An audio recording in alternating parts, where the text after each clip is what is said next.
no se puede vivir con inflación. Por eso, a partir del momento que perdimos el financiamiento, aceleramos hacia el equilibrio fiscal, que es lo que nos va a dar lo que vos querés, ¿no?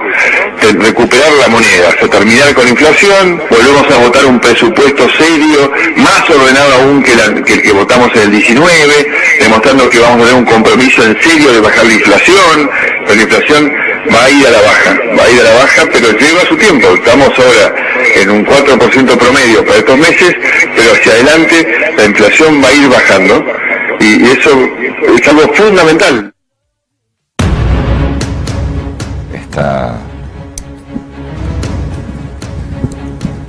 ¿Cómo estás, Cristian? Bienvenido. Gracias, muy buenos días, Antonio. Cristian tiene, Madero Tango, que es un sitio allí en Puerto Madero Sur. Sí. En su momento Alicia Moró, estaba el edificio Brasil. del Faro y nada más, me parece. Creo que era es el Faro, el edificio allá al fondo, ¿no? Galeno ahora. Sí, pero que era lo único que había. Sí, sí. ¿Tenés cuánta gente trabajando? 120 personas de modo fijo y 60 de modo eventual. Contame, por supuesto sos una pyme. ¿Qué es Mopyme? Desde noviembre del año pasado, un grupo de pequeñas y medianas empresas, en principio de la ciudad de Buenos Aires, pero después se extendió un poco al Gran Buenos Aires, nos hemos nucleado pensando en construir una organización, un movimiento que trate de representarnos en la agenda de la discusión pública de un sector que ni más ni menos, no hace falta que te explique, representa el 98% de las empresas del país, el 70% de los empleos registrados. Porque a mí lo que me pasa con esto, que yo no termino nunca de entender, si los que gobiernan saben que las pymes, el 70% de los empleos de la Argentina las crean las pymes. Es así, ni más ni menos. El 55% de la facturación de las ventas en la Argentina está en manos de pequeñas y medianas empresas. Y que hoy es imposible trabajar con estas tasas de interés, con estas... ¿Y qué se hace hoy con una pyme? Se rema muchísimo, se intenta sobrevivir, pero la verdad es que, primero hay algunos muy pocos sectores beneficiados, digamos. Lo tuyo, que hoy tenés turismo, está bien. Turismo receptivo, el campo quizás, pero la verdad es que la gran mayoría está pasando por una situación de emergencia. Más allá de la buena voluntad que a veces tienen los funcionarios en medidas que las proponen y a la semana las tienen que abortar. Por ejemplo, una propuesta de 100.000 millones de pesos en créditos que había propuesto Dante Sica. Pero aparte lo anunciaron hace ¿cuánto? Por eso, lo anunciaron hace 10 días y a la semana se cayó porque las tasas eran del 29 que iban a proponer y después fueron las que fueron. ¿Cómo se cayó? No ocurre, digamos, no ocurre en la práctica. No la pueden dar la línea, porque es cierto lo que está diciendo Cristian, se anunció una tasa a 29, pero no hay, pero no hay el subsidio para vos tenés que subsidiar a los bancos para que te den esa tasa. Claro, pero ahora el subsidio cambió, se te descalzó totalmente, porque la tasa de referencia está 20 puntos arriba que la que estaba cuando anunciaron eso. Madre santa. Después hay un enorme impacto tarifario, el mismo de las casas de familia. Ustedes imaginen que de este 98% de empresas, el 70 y pico, casi 75, son microempresas que tienen menos de 5 empleados.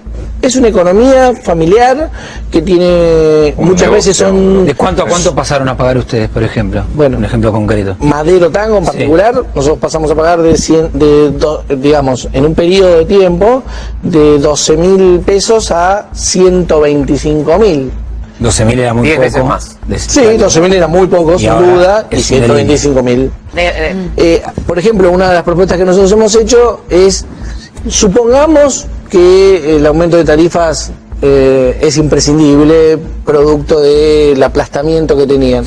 Ahora, ¿por qué no se cuotifica de un modo regulado de a un 5% mensual que permita absorber semejante impacto, que son ni más ni menos que a veces un tercio, en los industriales, por ejemplo, representan más del 30% del costo Pero eso tenés impuestos, tarifas, alquileres. Tema alquileres, la renovación de alquileres aún en el medio de la crisis, a veces los abusos que se producen de los propietarios, digamos, que está bien, quieren preservar el valor de su moneda. El propietario también te dice, porque también tienen razón los propietarios, es, para lo que es mi patrimonio, hoy, con el alquiler estoy en la rentabilidad más baja histórica. Sí. O sea, la situación que se ha generado con semejante destrucción de la economía y la inflación es que hoy pierden todos con un alquiler. Ahora hay que encontrar un punto medio, porque nada es peor que tenerlo vacío el local, como ocurre en un montón de calles en Florida, en Santa Fe, aunque sea para mantener los gastos, digamos, es mejor que tenerlo vacío. ¿Y el tema de impuestos, por ejemplo? Bueno, el tema, por ejemplo, del costo laboral, porque además ese es el tema. Históricamente las pymes han sido las que nos, digamos, inmediatamente rápidamente reaccionan a cualquier reflejo positivo de la economía, porque la verdad es que nosotros no estamos dedicados a pensar en las LELIQs, en las LEVAPs, ni siquiera en el dólar. Inmediatamente mis colegas, ahora los que están mejorando un poquito por el turismo receptivo, y enseguida van y compran un horno o cambian las luces para pasarlas a LED y ahorrar y todo eso dinamiza la economía. Pero vos hablas de costo laboral, ¿en concreto qué sería? Bueno, hay un tema clarísimo que hay que, en nuestra opinión, nosotros tenemos un equipo, vale la pena mencionarlo, lo hemos hecho muy seriamente, hemos convocado a Ariel Korenberg, que es un economista muy reconocido, con nosotros acá, y a Daniel Sapsay, como juristas y economistas para un plan que vamos a presentar dentro de un par de semanas, integral de pymes, pero puedo adelantarte alguna cosa. Por ejemplo, un tema para poder bajar el costo laboral es generar un blanqueo laboral. La registración, el empleo no registrado en general en Argentina, ustedes lo conocen, es un 35, casi 40%, en las pymes mucho más alto. Si con un plan de 5 años proponemos nosotros, donde lo que sí se pague sea la obra social, porque no hay manera sino de que las obras sociales sostengan, digamos, la atención médica de toda esa masa que se incorpore, pero en 5 años se vaya incorporando de un 20%, algo que hoy el Estado está recibiendo 0, con lo cual no tiene costo fiscal. Pero tengo una en contra de eso. En un par de años, el blanqueo laboral es lo único en lo que están todos de acuerdo, y hace 1 año y medio que no lo votan. Pero bueno, eso es inexplicable. El peronismo, el sindicalismo, es inexplicable. En un par de años la masa laboral va a ser tal que va a permitir bajar las tasas y el costo, digamos, porque es obvio, al ampliar la masa de quienes contribuyen, no vamos a estar siempre cazando dentro del zoológico, que es la manera histórica que ha tenido... Te voy a desilusionar con esto. Vos podés ampliar todo, jamás te van a bajar los costos, porque siempre la política va a encontrar en qué gastarlo. Cristian, ¿cómo haces con los costos en lo particular? Digo, la semana que viene vienen aumentos, todo el tiempo hay aumentos. Es dificilísimo. ¿Cómo trasladás? ¿Cómo es dificilísimo, es dificilísimo. Es dificilísimo llevar las cuentas, aún que uno tenga sistemas desarrollados. Llueven las listas de precios nuevos todas las semanas. Eso está bueno. ¿Dónde empieza toda la cadena de aumentos? Porque vos hablas, tema de alimentos, bueno, trasládalo. El supermercado te dice que ellos no son formadores de precios, cosa que no se lo cree nadie, pero no importa. Ahora, te viene la lista de precios de la empresa. ¿Dónde empiezan los aumentos? ¿Son los comerciantes? ¿Son los productores? Los productores aparentemente no, porque siempre están... Los comercios te dicen, nosotros tampoco, recibimos la lista de precios y la actualizamos. No sé, en mi experiencia está ahí en el punto medio de la cadena de comercialización de los mayoristas, digamos, ¿no? La intermediación, que tiene un costo muy alto, muy elevado.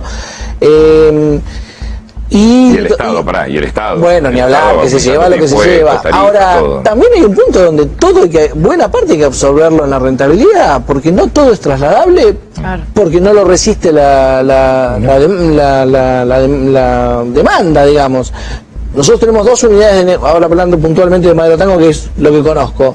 Nosotros tenemos la unidad de negocios de la cena show de tango, que tiene que ver más con el turismo extranjero. Bueno, eso funciona mejor, pero también tenemos los eventos, que es público local, bien local. Eso, yo no le puedo estar trasladando todas las semanas el aumento de precios porque no lo resisten, la gente no lo puede pagar. Y entonces eso va a una rentabilidad que a veces termina siendo negativa. Pero bueno, uno funciona con la lógica de que la plata esté circulando y de que es mejor salón ocupado que salón vacío. Durante la crisis en actividades como la tuya habían tenido una especie de doble tarifa, que fue muy criticada también. Se cobraban dólares a los extranjeros y en pesos a los argentinos. ¿Hay algo así ahora? No es con doble moneda. Hay doble tarifa, pero yo no le veo razón de crítica. Es el equivalente, digamos. No. Hay una diferencia de precio. Los argentinos pagan menos porque tienen más dificultades, digamos, para acceder a pagar un poco más que lo que pagan los brasileros y los chilenos, que son además el 90% de los turistas que tenemos en Buenos Aires, ¿no? Sí, nos tenemos que ir. Bueno. Cristian, muchas gracias. No, gracias a ustedes por invitarme. Muchas gracias.